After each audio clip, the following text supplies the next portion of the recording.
आपका स्वागत है आपके अपने YouTube चैनल अमित अरोड़ा में।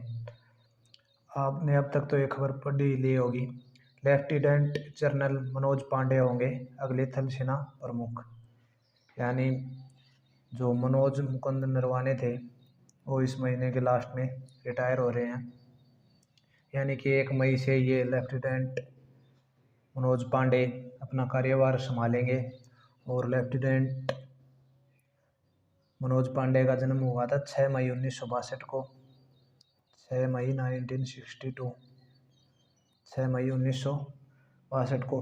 बड़ी बात यह है कि ये इंजीनियरिंग कोर्स से आते हैं। यानी कि इंजीनियरिंग कोर्स से आते हैं। ज़्यादातर जो हमारे आर्मी चीफ होते हैं वो कॉम्बैट यूनिट से आते हैं और ये एक टेक्निकल यूनिट से हैं। आगे बढ़ते हैं।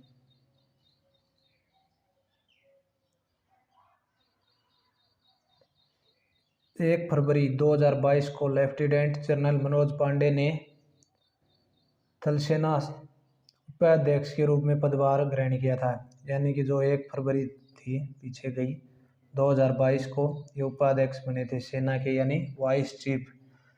अमूमन यही होता है, जो उपाध्यक्ष होता है वहीं आगे चल के सेना अध्यक्ष होता है। और जो रिटायरमेंट एज होती है, रिटायरमेंट एज वो होती है 62 साल या 3 वर्ष। यानी कहने का मतलब भी क्या है इसमें कि अगर कोई बनता है, मान लो अभी तो ये मनोज पांडे 59 यानी 59 वर्ष के हैं, तो 3 साल इनके 62 में ये रिटायर हो जाएंगे। अगर कोई चीफ 61 की उम्र में चीफ बनता है तो वो सिर्फ 1 ही साल रहेगा। कहने का मतलब ये है कि वो 62 में रिटायर हो जाएगा। अगर कोई 55 का बनता है तो यानी मिनिमम 3 साल ही चीफ रह सकता है 58 साल में। लेकिन 62 और 3 वर्ष कार्यकाल में कोई भी चीज़, यानी 3 वर्ष कार्यकाल पहले हो जाता है तो वो तब रिटायर हो जाएगा। अगर एज 62 साल हो जाती है तो तब रिटायर हो जाएगा। ठीक है।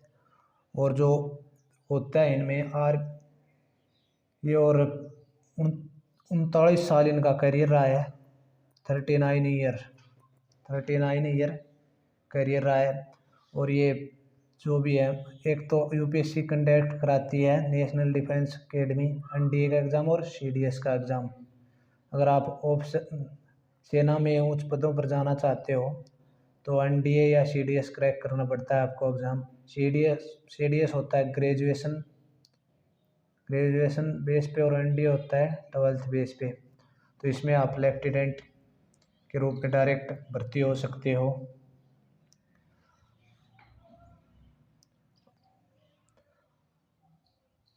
ये तो वही है। लेफ्टिनेंट जनरल मनोज पांडे को भारतीय सेना का अगला प्रमुख नियुक्त किया गया है।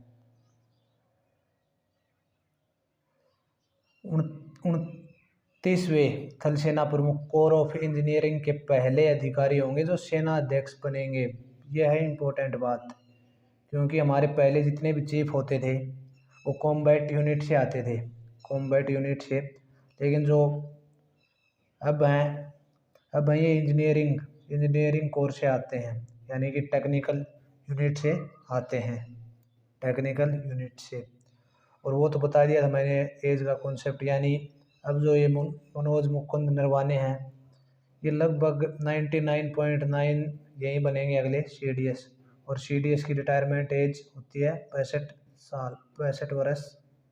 क्योंकि जो हमारे थल सेना अध्यक्ष हैं वो रिटायर होंगे, उसी के बाद तो सेना अध्यक्ष बनेंगे। तो रिटायरमेंट तो 62 में होते हैं, तो सेना अध्यक्ष की रिटायरमेंट एज 62 या 3 वर्ष का कार्यकाल जो भी पहले हो जाए वो तो रिटायरमेंट होंगे। उसी के बाद तो सीडीएस बनेंगे। तो सीडीएस की रिटायरमेंट एज होती है 65 वर्ष।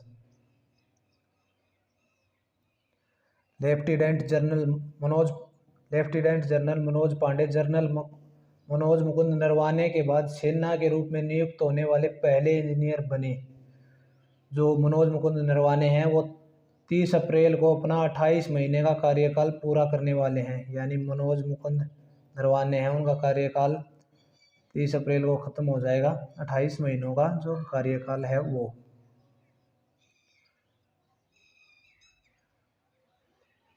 दिसंबर 1982 में लेफ्टिनेंट जनरल मनोज पांडे को कोर ऑफ इंजीनियरिंग से द बॉम्बे स्क्वायर्स में कमीशन दिया गया था और राष्ट्रीय रक्षा अकेडमी के पूर्व छात्र यानी एनडीए के ये पूर्व छात्र रह चुके हैं लेफ्टिनेंट जनरल मनोज पांडे।